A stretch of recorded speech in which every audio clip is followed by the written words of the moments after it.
speaking of dedication, it's you, Ron, that held the thing together for 35 years. You're the continuity from the beginning to the end. I was there 10 years. We at the launch, but your dedication is the thing that I think, and not just being there to teach, but just making sure that the mission was not diluted or gone off track, and just because these organizations are organic, they're a living being, and they're made up of a lot of different people, a lot of different opinions. There was a time when somebody proposed that we change the name of the school because it was too much. It was too big a mouthful. And it was, to me, it was imperative that it was a studio school. It started out of literal studios. My studio, Robert and Ryan, were in the building where we held the classes. And it's a different beast altogether than even an academic art school where you're learning techniques and things. We were much more about a kind of community, putting practice at the center of life, really.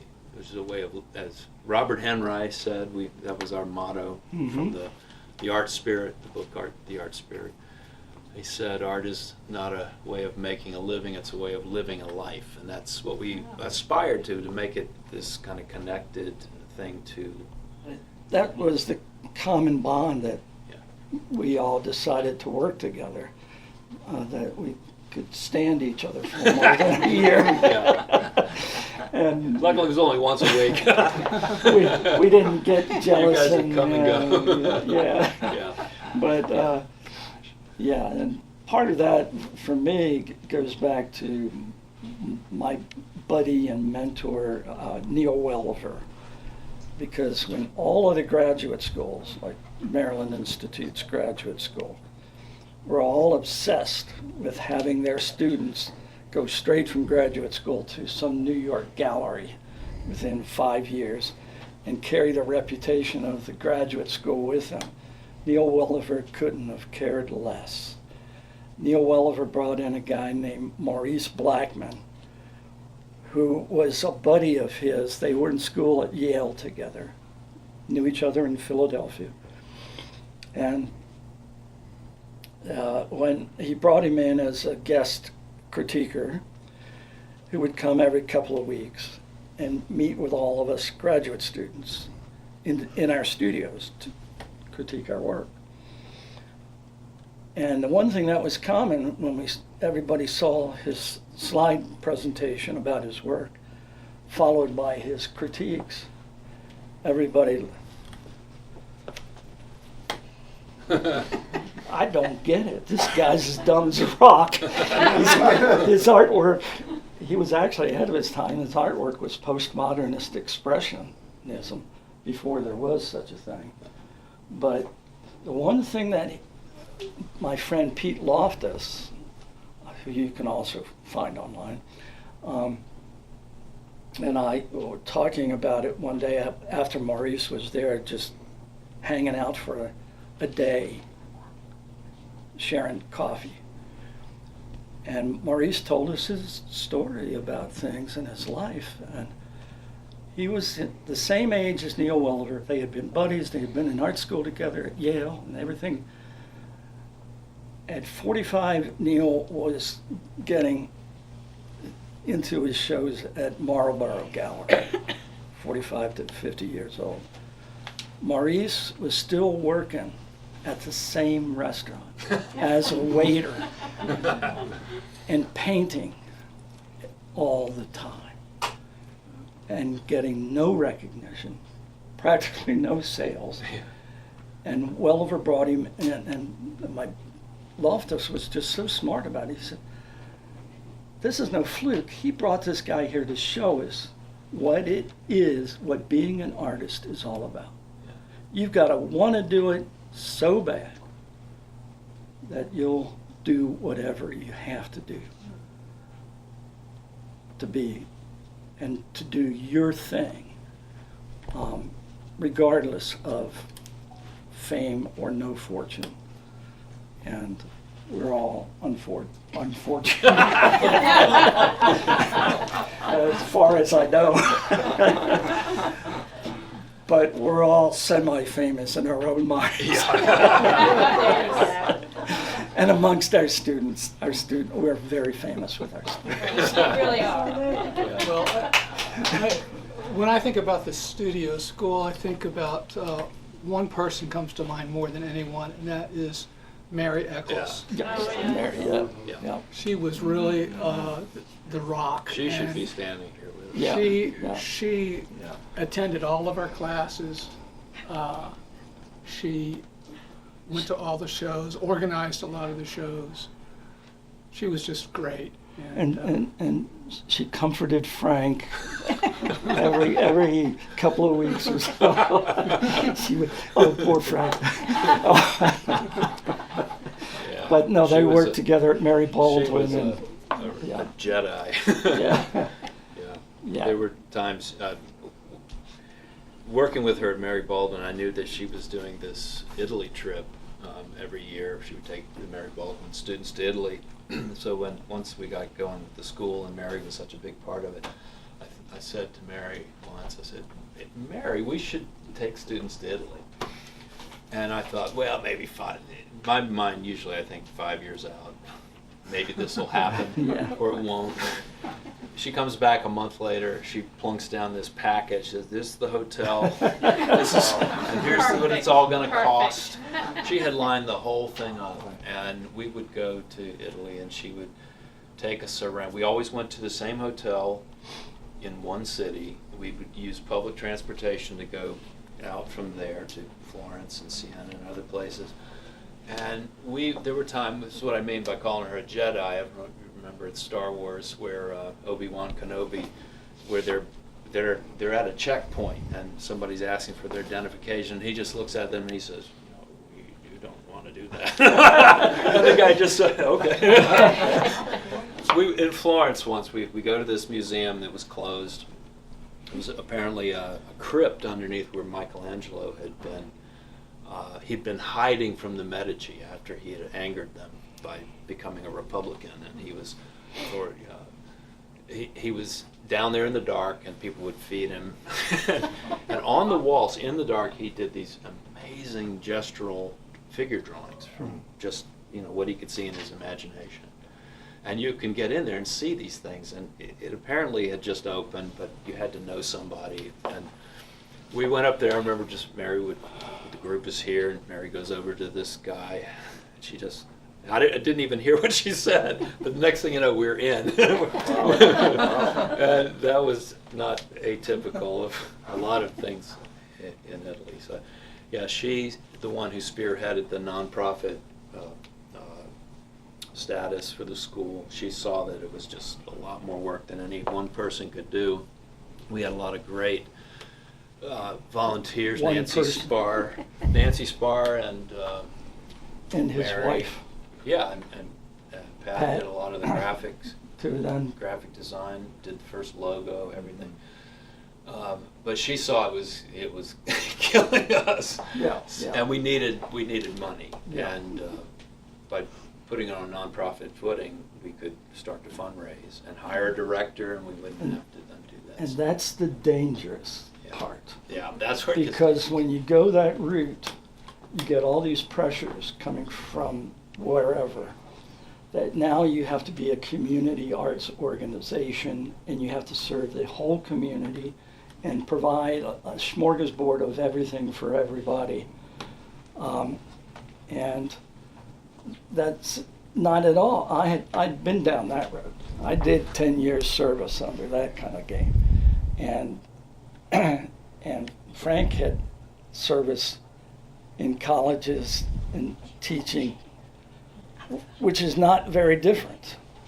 Even though it's a college or university, you're still fitting a program of concept that may not be what you really resonate with. And you become one more fine arts center. Yeah. yes, yeah, you become one more college, one more fine.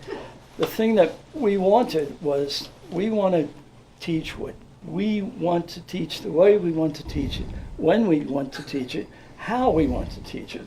for the number of hours that we want to teach it, that we think are necessary. What made you pick that location then? Well, it was studio. the circumstances. Okay. We had located back in Staunton, which turns out I have deep ancestral roots to that town. My grandmother was born there. I always loved Staunton from the earliest times that my first teaching gig at Mary Baldwin.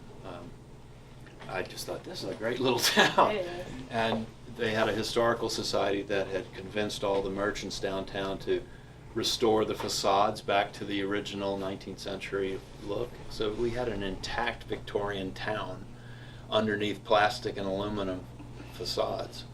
And it was just, it just seemed like a sleepy little place that was ready to go. And we used to joke about wanting to siphon off 10% of Charlottesville's energy. If we could just take 10% and leave all the traffic and leave all the mess over there, but 10% of that kind of that vibe that Charlottesville always had. And you look at Staunton now, and I think they succeeded in doing that. Yeah. But I had a studio there. It was cheap. It was in this old 1890s building. The rent was $125 for 3 giant rooms with north windows. You came in later, just right at, Artists had been in there, and they left and left this space vacant. And what happened, Ron and I were doing this workshop for, I think it was about 4 years, 4 summers. We always did it in August. I don't know why, but it's the worst possible time to be outside in Virginia. But we would talk about this idea of an art school that was more related to life, to experience, to, somehow connecting it to the way we live and not just this abstract academic kind of technique-driven thing. And there I was in this space, and the landlord, whose nickname was Fuzzy, just an old country guy, ran the antique store downstairs. He came up and said, that room next to you is going to be available soon, and do you want it? And I said, well, how much? He said, I'll give it to you for $50. And I thought, okay, I had a door that I could open and go right into that space, and I could make a really big studio. But we were all, at the beginning of our trajectories, trying to make a living as artists, and we were doing workshops, anything we could do, irons in the fire to keep body and soul together. And I thought, well, let's just teach some classes. So I contacted Rosalie, who's been coming over from Lynchburg, and Dan. I knew Dan. Where were you at the time? Were you Nelson County. Nelson County. And Robert was down the hall. And Robert's, was it your mother?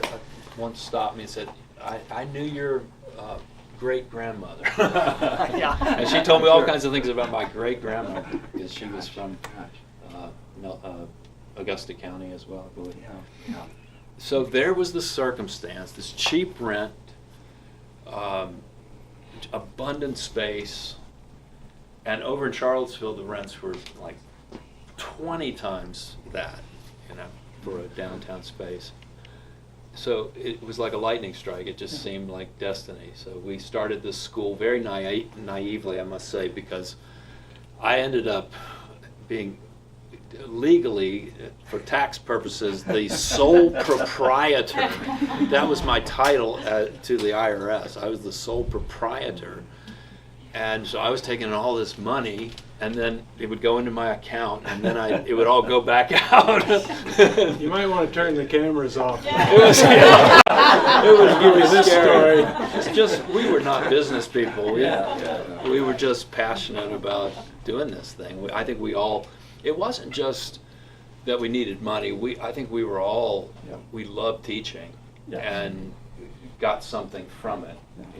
It was something enriching personally to us to work with students. Well, I think there was very little money in the teaching. Yeah, So I think we were doing it because we loved to do it. Which is one reason why it ended up in Staunton.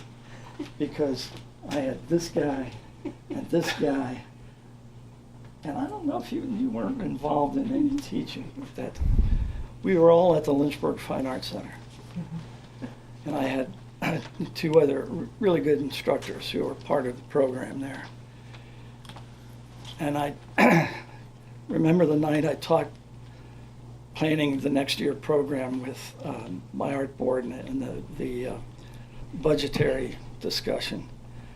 And around my proposal to raise the tuition from $35 for an 8-week class to something like 50. And I had these guys, they were coming there working, and I tried to explain to them, these guys have to, the kind of teaching we're doing is different than what's been done here. And we need to keep them teaching for 5 or 6 years, however we can. And the tuition we're charging is, but the board would not let me because we were in competition with the recreation department and the art club, which, and their tuition were like $15 and $25. And recreation department, you got your supplies free. And I couldn't explain to them the difference. You know, what's the difference between trying to do this and why should you try to do this? And so here's a reason. Let me bring in Who else is speaking of book? all right. Now I have to bring him up. This is part of the reason. We become a family, we become a community, we become a phenomenon. And this is Gene Gibb. Howdy, folks. Professional, lifetime professional, Truck driver. over-the-road truck driver. Yep. Artist, dedicated, probably been to more museums than anybody in here unless they grew up in Europe. And what was your experience with the school? Well, I wanted to learn how to draw and paint. I didn't want a report card that would give me all A pluses even. I wanted to learn how to do it. And that's the way you all taught. And it's not like, okay, well, if you don't, like semesters, if you didn't take the fall semester, you're not going to be ready. It was none of that kind of stuff. Wherever you are, Ron taught most of the classes I took, he'd give some opening remarks or sometimes a demonstration, and then we'd all get painting, and he'd come around and talk to each of us about the things related to what we're trying to do. And so it was custom tailored, and that's what I wanted to get as good at drawing and painting as I could, and that's the kind of school that gave me that opportunity. And he learned that however good the teaching is, particularly when you're not teaching your students to be a slave to one formula of technique, that you have to learn who you are as a person and what your sensibilities are and what your focus is about as an artist, as a painter. And What ultimately moves you? yeah. Yep. So that it and in that way it's about going back to Frank's initial statement, which is back full circle, that it's about a way of life. It's a way of being. And I have to go back to my own. In 70s, when I moved to Virginia in 78, like just before I came down, used to be this guy named John Carlson who wrote a book that was the Bible. Readers. Well, it was either him lying to me or it was his brother who I met on a farm in Pennsylvania. And we talked about art and stuff, and asked me what I was doing after graduate school. What was I going to do? Well, I guess I'll probably end up teaching art. And he looked at me and said, and I was sort of like, idiot. You can't teach art. You can teach techniques, but you can't teach art. Well, that's like a slap. That was throwing the gauntlet on the tarmac, you know.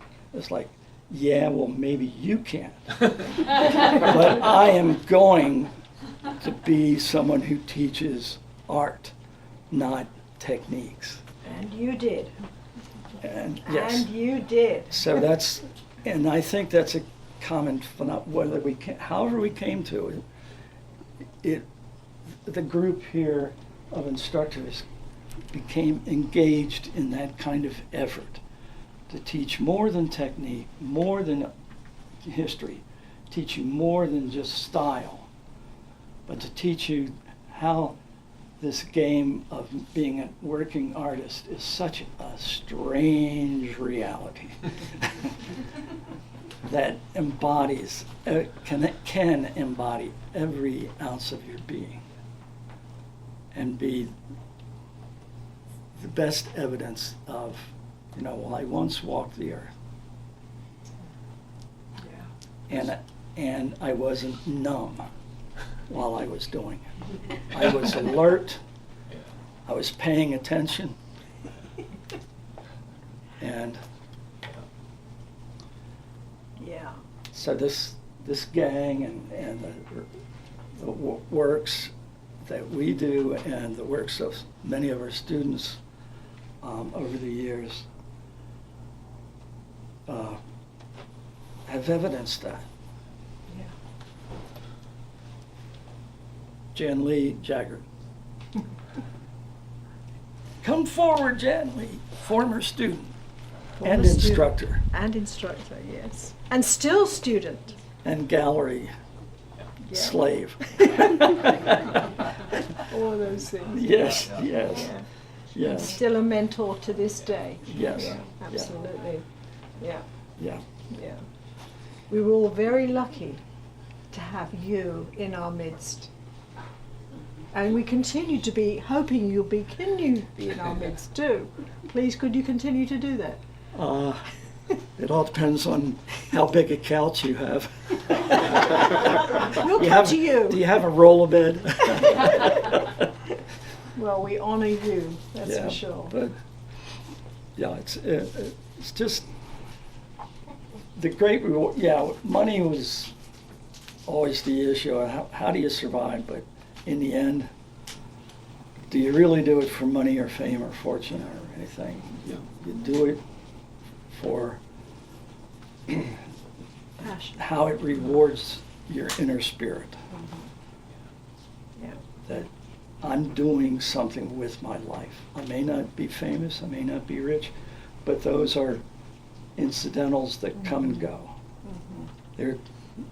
They shift with the tides of fashion in the commercial world. But the truth is a river that's always flowing.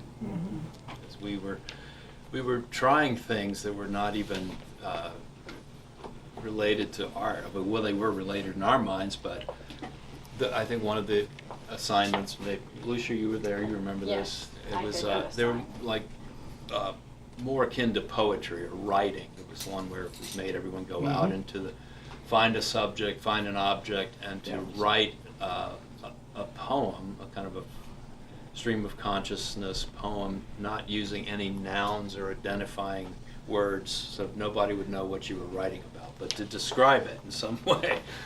And so we did experiments like that. It was, the bottom line was always about consciousness, about trying to be more aware, more deeply aware of what you're doing and what you're painting. Painting without an agenda, painting without thinking of it as a means to something other than just what it truly was.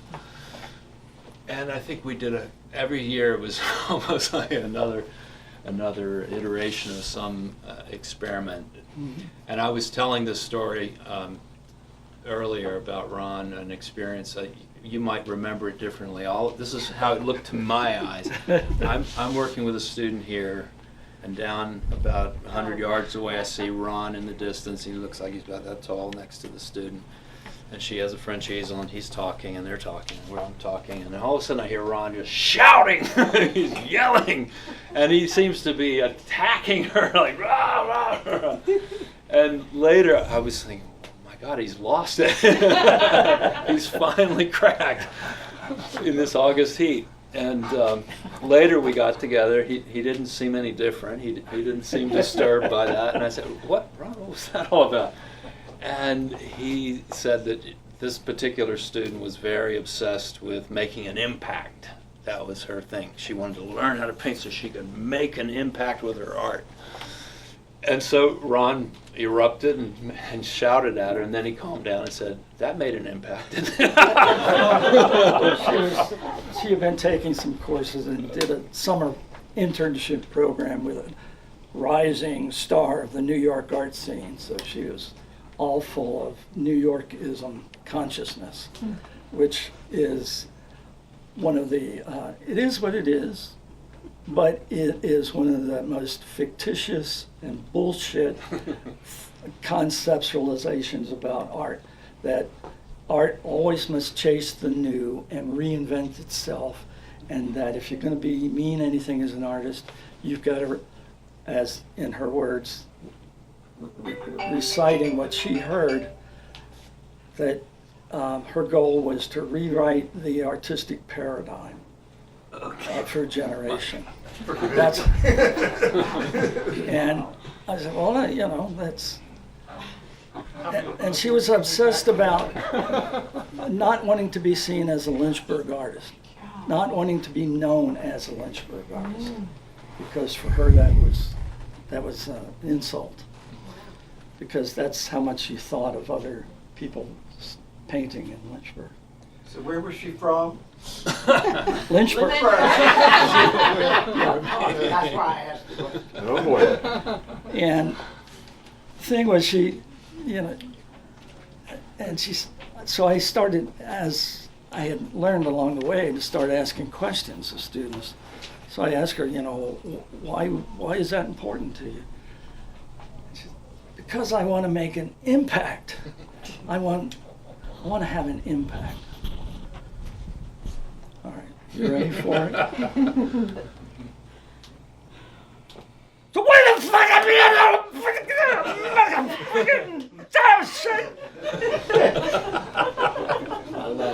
And she jumped back against the car, and I was like that far from her face, just right in her face, screaming at her. I said, and then I backed up and said, see how easy it is to have an impact? You just have to yell about it. You just have to be outrageous. And that's all it takes. It doesn't take anything. No sophistication. No understanding, no knowledge. No, you just make an ass of yourself in front of people. And that makes an impact. So what? And that's what everybody had been doing through the end of the 20th century art scene. Struggling with each other in competition for who's going to make the most impactful statement and rewrite the artistic paradigm for the end of the 20th century. And it was just sort of, that was exactly the opposite conceptualization of everything that this gang ended up being about. The impact is in the moment. I'll paraphrase from Neil Welliver, one of the great insights from him. The impact is in the moment when paintbrush is in your hand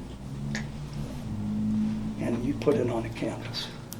In that moment, it's art and it exists.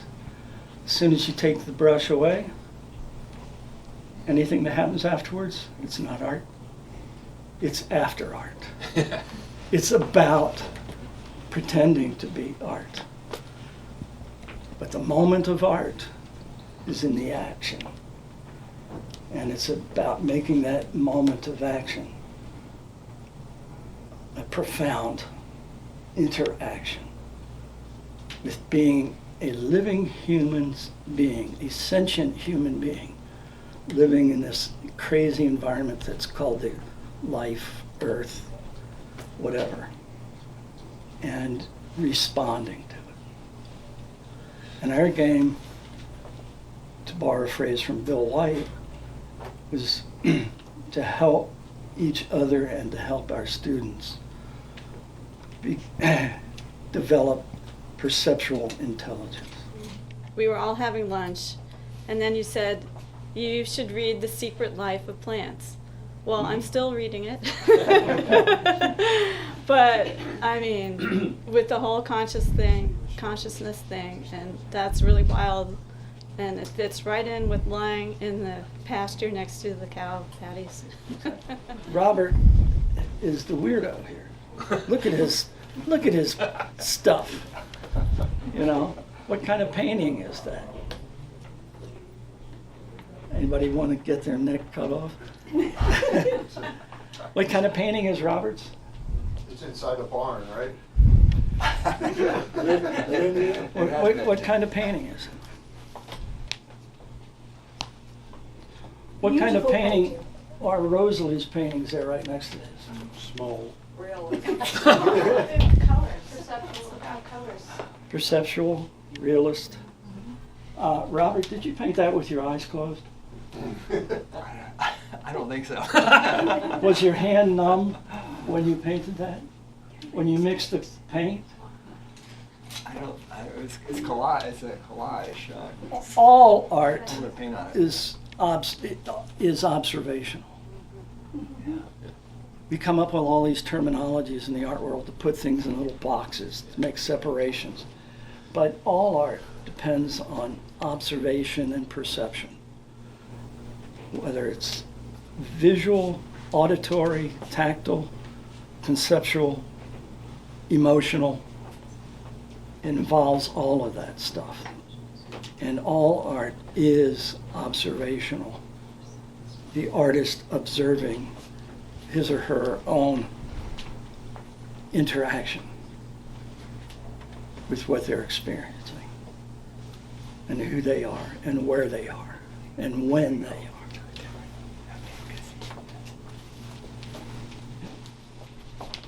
Well, he doesn't know it, but he's a realist.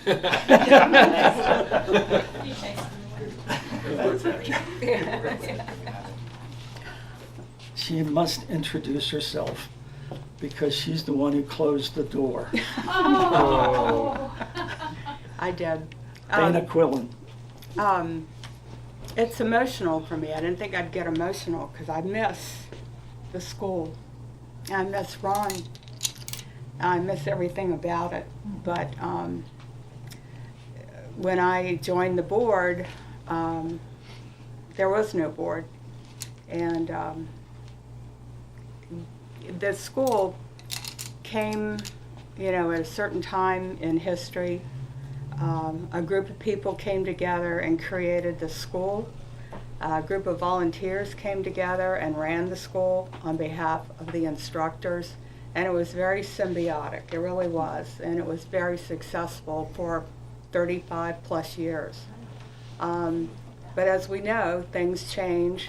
And I would say the biggest challenge of the school was the volunteers either died, left, and there was no generation of the next generation of volunteers was really what the challenge was. And it was hard to get people to do anything. And it was the school itself, it did well. Even during COVID, they still had it functioning. And they had gotten back to pre-COVID levels with enrollment. But there were just no volunteers. And so we had a State of the Union meeting in March, calling for volunteers. Here's the state of the situation. Here's the financial situation. Help. we need volunteers. And out of that big meeting, I got 2 volunteers. So it was, you know, it's like I'm a business person.